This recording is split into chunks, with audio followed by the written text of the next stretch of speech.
Mura lang sila, walang lalagpas dito ng 500 pesos. Ito nga po ang pinakamarami kong nabili ever sa bench. Isa ito talaga sa masasabi ko na ito bilhin nyo or hindi talaga ito pwedeng mawala sa akin. Parang hindi kinulob ngayong maulan na panahon. Kung gusto nyo mang-seduce na mga kababaihan, ito ang para sa inyo. Ito yung tumatagal sa lahat. Nag-aaboy putok ako. Na okay, let's go. I am energized. Eto na. Ayan na. Go, go, go. Pambansang Ginipig, Sir Lawrence ang galing. Basta honest, review sa'yo ay sasabihin. Pambansang Ginipig, sa kanya ang hihiling. Basta produktong salit, lahat ay bibiin. Uy!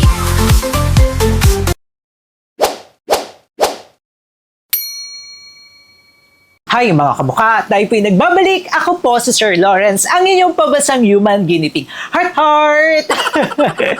Para po sa video natin ngayong araw na ito, usapang pabango naman nga po tayo. At hindi na nga po bago dito ang usapang pabango. At basta usapang perfume nga po, mataas ang ating engagement. And para nga po sa i-feature natin ngayong araw na ito, love na love ko yung brand na ito. Lalo na yung una na perfume na nagamit ko sa kanila. And in-explore ko talaga lahat ng collection nila at pumili po ako ng mga top choices ko at yung mga favorite ko sa kanila nga pong mga line. Okay, wala nang paligoy-ligoy kasi napakarami po talaga dito. Kwentuang malala tayo. Sa mga hindi po pala nakakaalam, I am a perfume enthusiast at nagkaroon nga po ako ng own perfume ko which is ang One Perfume. Own blend ko talaga yun. Nagbe-blend nga po ako. And may mga collection nga rin po ako ng perfume na pag-uusapan na nga rin po natin yan dito sa ating channel. Okay, andito na nga po tayo. Bench local brand, ang daming mabibili. Napakadali nga po nating makakakuha kasi maraming branches ang Bench. And kung gusto nyo po palang bumili online, magkakaroon po tayo ng mga legit shop. Ayan, nandyan po yan sa baba. And also nandyan nga rin po yan. Diretso check out na nga po yan sa Shopee. At may mga vouchers po tayo. Maraming salamat sa YouTube and Shopee. Pero mga konti lang yung stocks nung chine-check natin. Kaya pabilisan na lang yan mga kamukha. Unang-una nga po sa lahat, ito yung favorite ko at ito yung nagsimula talaga kung bakit ko minahal ang Bench. Since 2014 nga po, ito na yung ginagamit ko. At ito nga po ang pinakamarami kong nabili ever sa Bench. Ito ang Kashika X Bea Alonso na Beautiful Soul. Ayan siya mga kamukha. Parang nakaka more than 10 na nga po ako na ganito kasi since 2014. Tapos if I'm not mistaken, nawala sila. Tapos ngayon nga pong 2020, nabalik nga po ito sa market. Alam nyo, ang kagandahan nito mga kamukha, hindi siya masangsang sa ilong. Ayoko talaga yung masangsang sa ilong kasi dati nga po nagko-commute ako at kapag may mga nakakasabay ako sa van, ay naku, sumasakit yung ulo ko sa van, sa bus. Kaya I make it to a point na yung aking mga ginagamit ay pleasing sa ilong. Alam niyo yung kaamoy niya talaga? Very akakapa na Brachatsu. Very black. Ba yan? Akakapa na white moss siya. Tapos kahit makailang spray ka, hindi siya ganun kasangsang. Tapos, teka, bakit ako nag-spray na nag-spray? Ang dami ko papakita, di ba? Very musky siya, pero hindi siya yung masakit sa ilong, ha. White musk siya. Tapos, ito yung amoy na parang bagong ligo ka. Tapos, amoy mo yung balat mo. Ganun na ganun siya. Tapos, habang tumatagal, mas nagiging okay nga po siya sa skin. Kasi minsan, kapag spray nyo, nag-aamoy alcohol siya. Pero, as time goes by, doon yung malalaman na very clean, very amoy na konting soap nga po siya, sabon. Tapos hahaluan mo nga siya ng white mask. Ganun na ganun yung amoy niya. Maganda nga rin po ito pag-layer. Kung i-layer nyo nga po ito with your different na perfume, okay na okay nga po ito. At nakarami talaga ako kasi parang amoy balat ko lang to. Kapag naamoy ako minsan na kapag nagaganon sila sa akin, sabi, ang bango mo ha, amoy bagong ligo ka.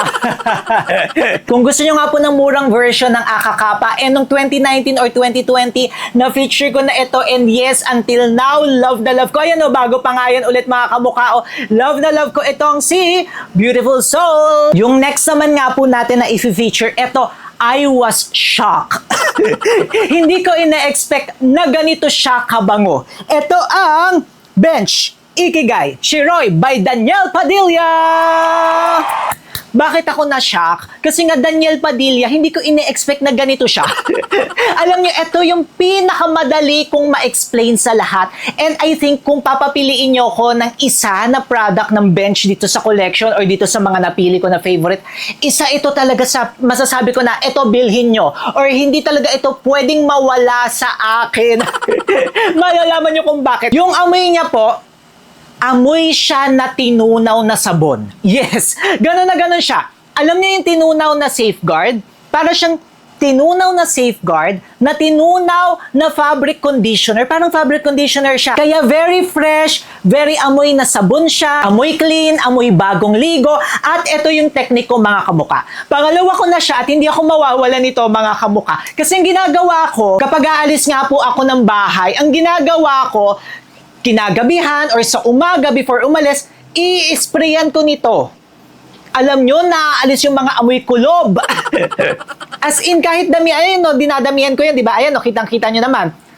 Ganon siya kabango. Amoy talaga siya na sabon, amoy fabric conditioner na hindi masakit sa ilong. Kasi may mga fabric conditioner talaga tayo, di ba, na masakit sa ilong. Pero ito mga kamuka, in fairness, kung makikita nyo nga kahit nilayer ko dun sa una ko, ganun yung kagandahan talaga ng mga pang-amoy ko. Yung pang-amoy ko talaga. Yung mga gusto ko, yung pwedeng talagang i-layer at hindi masangsang. Kahit damihan nyo pa yan ng pagsispray and everything, magugustuhan nyo to. Ito pang unisex talaga siya mga kamuka. Pwede siya sa lalaki, pwede siya sa babae, bakla, tomboy, butiki, baboy. Yes, hindi siya masakit sa ilong and needed ko talaga siya. Para bumango talaga yung aking mga damit, ay, ang bango. Amoy bagong plancha, amoy bagong laba, parang hindi kinulog ngayong maulan na panahon. Isunod na nga rin po natin sa listahan, ay, ito mga kamuka. Favorite na favorite ko yung Baccarat Rouge na 540 at isa ito sa parang malalapit lang doon. May pagkakaiba sila ng konti pero almost the same sila mga kamuka. Ito po ang Bench Better Made na Rosewood Moss! Ito naman siya mga kamuka. I like to commend yung kanilang packaging. Napakaganda ng kanyang packaging. Tapos kapag bukas nyo nga po nito, ay, very Baccarat Rouge. Nagkakamali-mali pa, di ba? Rouge na 540. Ayan. Very sweet, floral, musky, sophisticated. Ganun naman yung datingan niya. May mga kamuka, yung Baccarat talaga kasi, though favorite ko siya, hindi siya ganun ka long lasting. Alam nyo, ito, medyo ganun din. Very honest tayo, no? Hindi siya ganun ka long lasting, pero mas nagbibigay siya ng projection if ikaw compare ko doon nga sa Baccarat. Tapos, doon sinasabi nga nila na rosewood, medyo may pagka-floral siya, pero hindi ko naaamoy yung rose. Kasi yung amoy ng rose, hindi ko siya gusto mga kamuka. Pero with this one, hindi ko naman naaamoy. Unisex nga rin po ito. Pwede sa lalaki, pwede sa babae. Then spray all you want nga rin po siya. May projection siya. Pero again, medyo nakain ko pa, di ba? Pero again, hindi siya ganun ka long lasting. Everyday use, pwede nga po. Ito lahat, pwede, lahat ng mga pinasabi ko sa inyo, nanjajatsu. Pwede sila pang everyday use. And also, pwede nga rin po yan para nga po sa mga events, kung gusto nyo na talaga maamoy kayo ng iba, talagang parang kakaiba. Kunyari, ito. Silang dalawa, pwede nyo pagsamahin yan. Pwede yan. Or ito. Tapos yung kanina nga po natin, pwede nga po. Next one. Ito, very fresh na fresh nga rin po. At isa sa mga favorite ko, ang Red Series EDT. Very handy nga rin po siya. Tsaka mura lang siya mga kamuka. Yung sa Bench, ang kagandahan nila, mga mura lang sila, walang lalagpas dito ng 500 pesos. Tapos kapag may mga vouchers pa nga po, mas makakales kayo. Ito naman po yan. Ay, parang bumalik ako sa pagkabata ko. Gumanon talaga. Ang kagandahan nito mga kamuka, pagka-spray nyo, very citrusy, very lively siya, energizing, para siyang bagong bukas na lime. Ganun yung amoy niya, no? Para siyang bagong piga na lime, very clean, very citrusy nga po. Alam niyo na medyo nahahawig ko or may pagka-line siya sa Clinic Happy. Ayan, if familiar kayo sa Clinic Happy, di ba madaming may favorite sa atin? O mas murang version, tsaka mas mabango siya at mas matagal. Clinic Happy, kasi si Clinic Happy hindi siya ganun katagal. Tapos ito medyo tumatagal siya sa akin mga kamuka. Then medyo may pagkaninuko nga rin po ito. Kaya ayan mga kamuka, kung gusto ko ng parang very lively, gusto ko na parang, pag nagsushoot ako, minsan ito yung ini-spray ko Parang ganyan, parang, okay, let's go. I am energized. Eto na. Ayan na. Go, go, go. Next naman nga po, para ito sa mga kalalakihan natin. Kung gusto nyo mang-seduce na mga kababaihan, ito ang para sa inyo. Ang Ding Dong Dantes Desired! Yes, meron si Sir Ding Dong Dantes. Ayun, DD. Kulang na lang ng SDDS. Ay, very sophisticated. Very sophisticated talaga siya, mga kamukha. At very sexy, no? Ito pa konti-konti lang kasi amoy na amoy siya talaga, mga kamukha. Pas pag naparami ka ng konti, medyo hindi na siya ganun ka okay. Pero pagka-spray mo naman, ay, medyo may pagka-amoy chocolate, musky. Alam niyo, naaalala ko dito, yung ginagamit ko dati sa kilikili, yung Axe na chocolate. Familiar kayo dun sa Axe na chocolate? Ito na yung version niya. Alam niyo, mabango pa rin siya. Kahit na maamoy ko to sa mga lalaki or maamoy ko to sa iba, ay, mabango talaga siya. Talagang mapapalingon ka at masasabi mo na, okay. Kaya naman kung gusto niyo sa mga date, ay bagay na bagay ito sa mga lalaki, sa date, tapos gusto niyo magpa-impress kahit nasa office kayo, gusto niyo magpa-impress, di ba? Ito siya, mga kamukha. Pero best talaga ito sa mga date nights. Ay, perfect na perfect ito. Kung meron nga po si Sir Ding Dong, meron din ang kanyang anak, si Zia. Ito nga po ang Zia Babylicious.